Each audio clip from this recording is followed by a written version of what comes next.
This is a review of my cheap Chinese bandsaw bought from Amazon. And when I bought this, I was a bit sceptical, but it's done absolutely nothing but surprise me since I bought it. And I'm going to show you some of the good things about it, some of the not so good things about it, and my overall thoughts, because I reckon this is worth a look and worth buying. Now, okay, you would not buy this for heavy industrial use. This saw is definitely more designed for light industrial, your hobby shop, things to do at home, general tinkering, just general light duties. But if you are maybe the kind of person who cuts their metal with an angle grinder or uses a hacksaw and it just takes a lot of time, it's a bit tedious, this is a humongous time saver. It makes your life easier, it's accurate, it cuts straight, and so far really it's not let me down. You do obviously have to manage your expectations. It's never going to be a big hydraulic bandsaw, but it does the job absolutely grand. Let's look at some of the specs.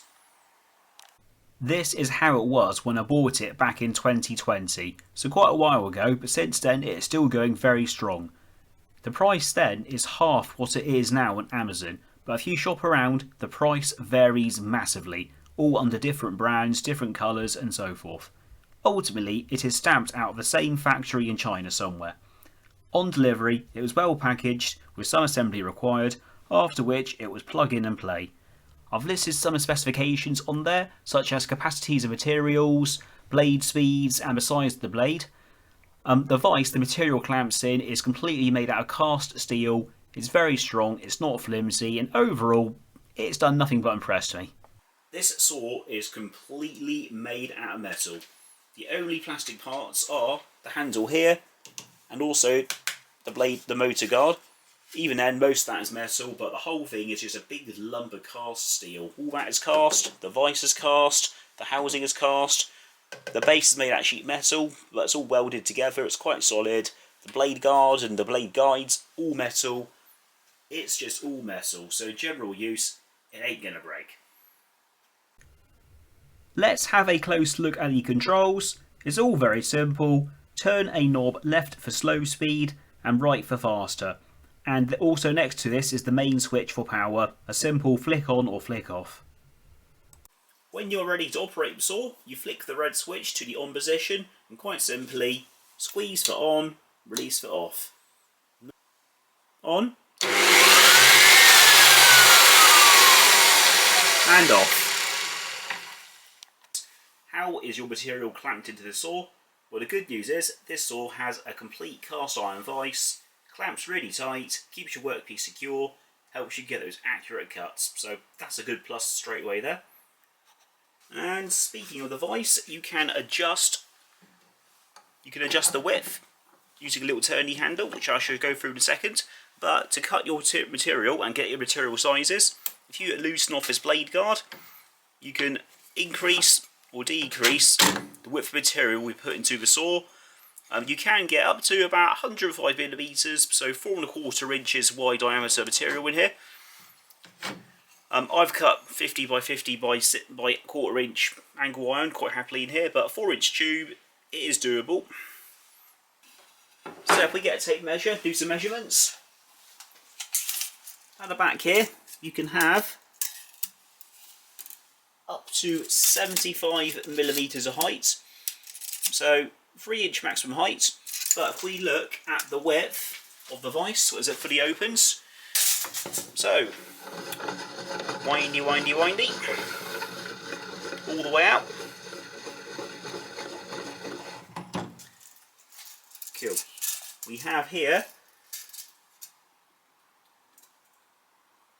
115mm, 4½ inches of width. So we're looking at around about 4½ inches width, 2½ inches high for rectangular sort of size.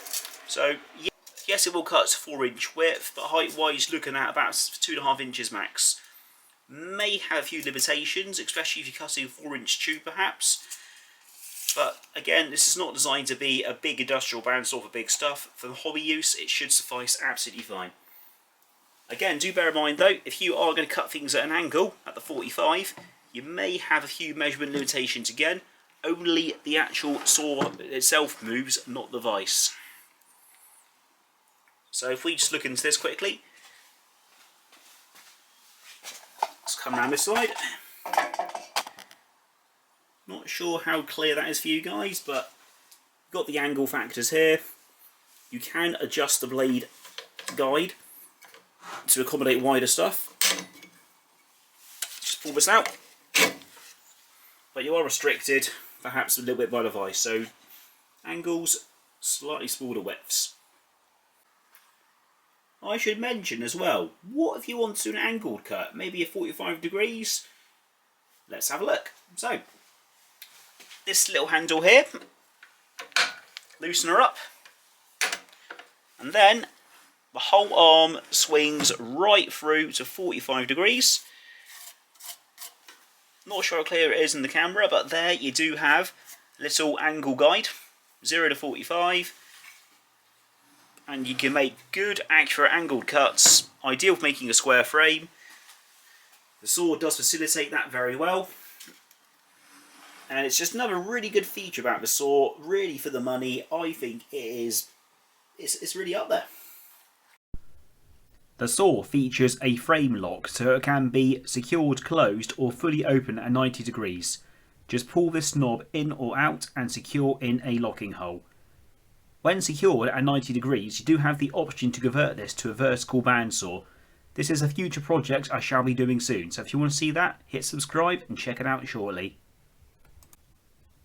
The saw raises up and down easily. Here it is locked at 90 degrees. But it is nicely weighted for controlled cuts. Another handy feature is also the stop. So, how does this work?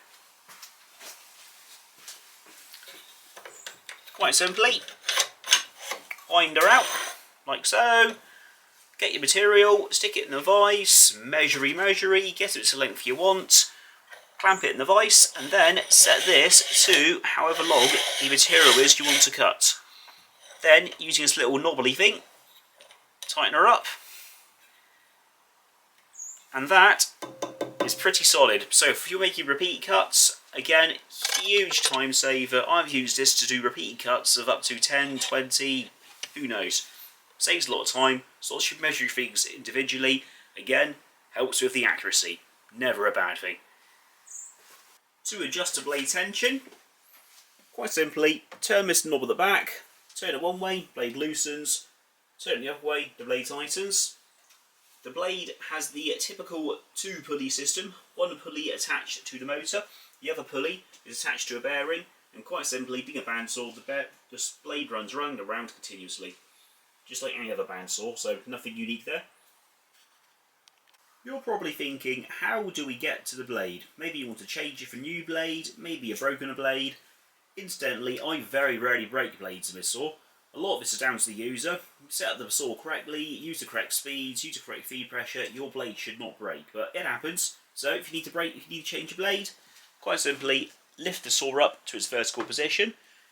That exposes the back door, shall we say, the blade housing, and you undo 1, 2, 3, 4 screws, and that quite simply swings open. So let's quickly do that and show you how it works.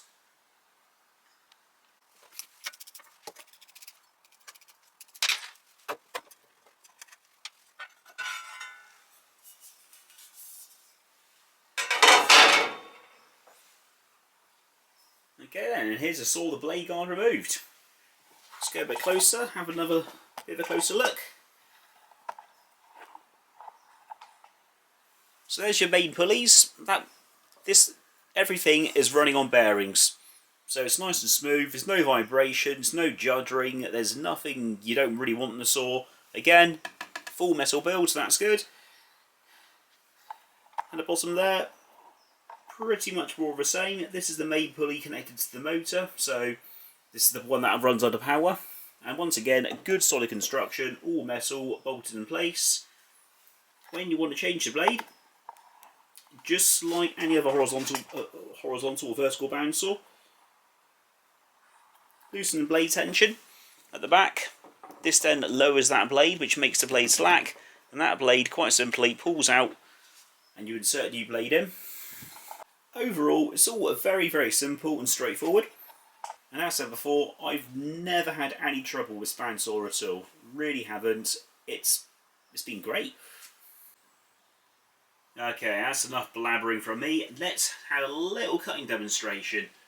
So to do this, I'm going to use some 40mm by 40mm by 3mm angle iron. Again, we're in the UK, we do use metric, so imperial, work out whatever you think it may be. Fairly light, but at the same time, pretty lumpy. And let's just do a little cut of the saw to show you how this thing works. So, raise the arm, put your material in the vise,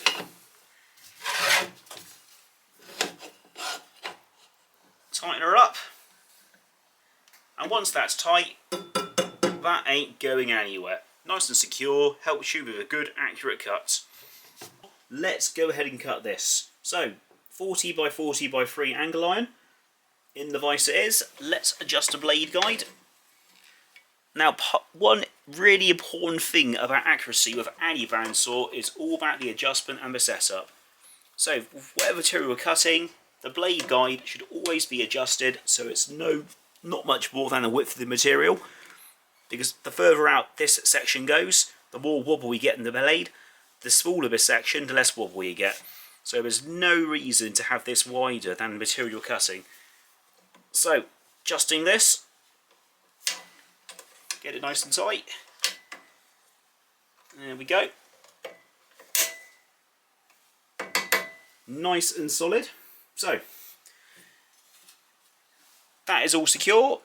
That's all secure. I got the blade speed on the lowest setting because when you're cutting vessel, you want to go nice and slow. Don't rush it. Vise is all clamped, and let's give it a cut.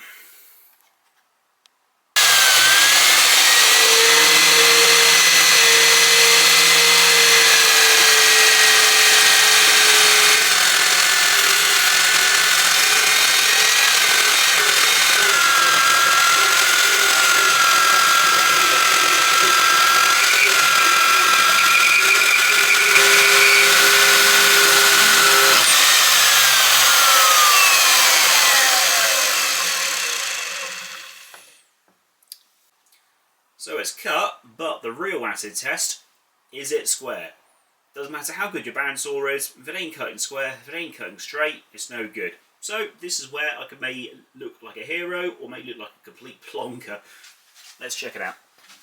So, remove the material. Get yourself a square, and look at that. She's square that way, and let's have a look this way. Yep, let's try and get into focus. Again, we are looking good. That is, as far as I'm concerned, totally square. It's square. What more do you want? It's all good. And also, my experience, cutting angles is very accurate too. Certainly within 1 or 2 degrees. Again, more than acceptable for fabrications, but if you're a decent welder, you should know how to use gaps anyway. Okay, so let's wrap this up and summarise what we've covered so far. My opinions of this bandsaw, for the money, I think you cannot go wrong. Again, I can't stress this enough, it's designed more for light industrial use and hobby use, but if you want a bandsaw for smaller fabrications, this will serve you absolutely fine. There is a scope to adjust it or change it to make a vertical bandsaw, sorry. A video I will do soon to explain how to do that. It cuts accurately, it cuts square, it can cut angles, it can cut up to 4.5-inch wide material and up to 2.5 inches high. You've got the blade adjustments, you've got your speed adjustment for different materials. And also, from doing a bit of research, I can tell you right now, this bandsaw obviously comes from China. It is exactly the same as more expensive brands. It's just rebadged, it's repainted, but the internals, the functions, everything about it, exactly the same, except it's half the price. So, look up Flower W on Amazon, which I know is a bizarre name. Have a look at a bandsaw, give it a shot, give it a chance. And at the end of the day, if you're not happy with it, sell it on. for the money, it's alright. So, these are my thoughts, these are my views. Like, subscribe, comment. I'm sure the comments are going to be very mixed. Bring it on, let's talk. But thanks for tuning in. Like and subscribe. Keep it. I shall see you again soon.